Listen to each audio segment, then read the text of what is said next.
అయినట్టే. ఈరోజు కంప్లీట్‌గా 5 రెసిపీస్ చేద్దామని చెప్పేసి అన్నీ ప్రిపేర్ చేసాం. ఒకటేమో బజ్జీల మజ్జిగ పులుసు చేసేసాము. ఇంకొకటి ఏం చేసాం యషు? పొద్దున తినేసాం గదా! గుర్తు రావట్లేదు. పరోటా. ఆ! ఎగ్ పరాటా. ఎగ్ పరాటా చేసాము. అండ్ ఇదేమో ఆలు బోండా చాలామంది అడిగారు నన్ను.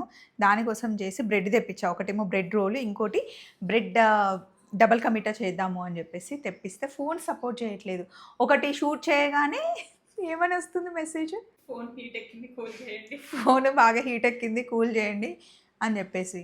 సో, ఇంకేం చేయాలో అర్థం కాక తీసుకెళ్ళి ఫ్రిడ్జ్‌లో పెడుతున్నాం. లిటరల్లీ ఏంటంటే ఇట్లా రెడ్ మార్క్ ఇట్లా బ్లింక్ అవుతుందనమాట.